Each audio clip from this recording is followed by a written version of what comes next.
오늘 본문은 예레미야 47장 1절부터 7절 말씀입니다.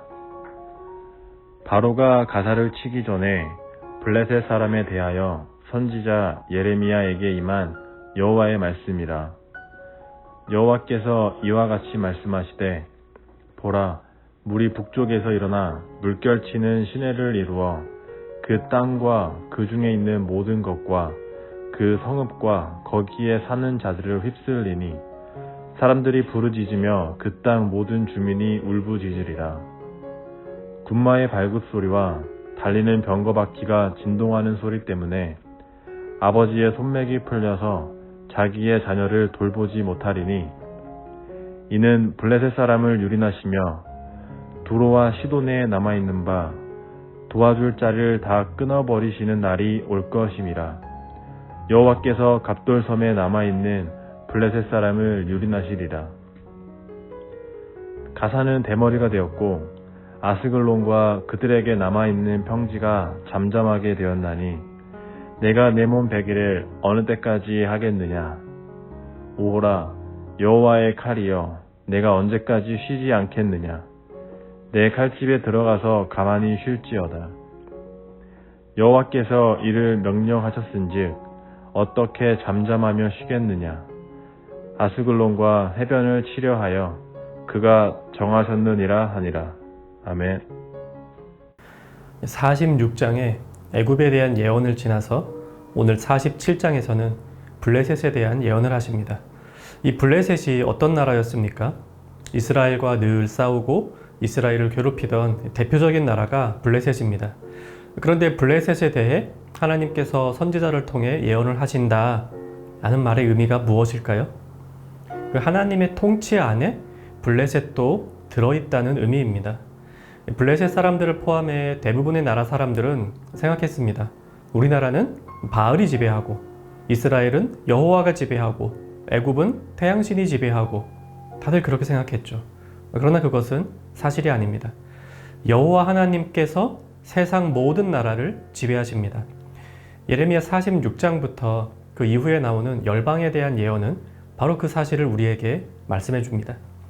그리고 이것은 오늘을 살아가는 우리에게도 큰 위로를 주십니다. 아무리 강한 나라라 할지라도 하나님의 다스림 아래 있습니다. 마찬가지로 우리 앞에 때로 어려움이 있고 시련이 와도 그것이 비록 넘을 수 없을 것 같이 강하고 혹독하다 하더라도 이 세상 모든 일들을 다스리고 주관하는 분은 나의 하나님 한 분뿐이십니다. 혹자는 물을 수도 있습니다. 하나님이 온 세상을 다스리신다면 왜 이스라엘이 블레셋에게 전쟁에서 패할 때가 있었습니까? 그리고 왜 이스라엘은 바벨론에게 망하게 되었습니까? 그런 것은 단순한 문제가 아니죠. 하나님께서 그분의 백성을 사랑하시고 인도하시는 방법은 우리의 생각으로 다 이해되지 못할 때가 많습니다. 어렸을 적에 이해되지 않던 일들이 나이가 들면서 이해될 때가 있지 않습니까? 우리가 아무리 성장해도 하나님의 통치와 인도하심을 온전히 이해하지는 못합니다. 그래서 오늘 나에게 어떤 일이 닥칠 때에 우리가 그것을 잘 이해하지 못할 때가 있습니다. 하나님이 온 세상을 다스리신다는데 왜 나에게 이런 일이 일어나지? 이방 나라들의 흥망성쇠를 좌우하신 하나님이 왜 내 삶은 이렇게 두시지? 하는 생각이 들 때가 분명 있을 것입니다. 하지만 그 질문 자체에 이미 답이 있습니다. 하나님은 나의, 우리의, 그리고 세상의 흥망성쇠를 좌우하십니다.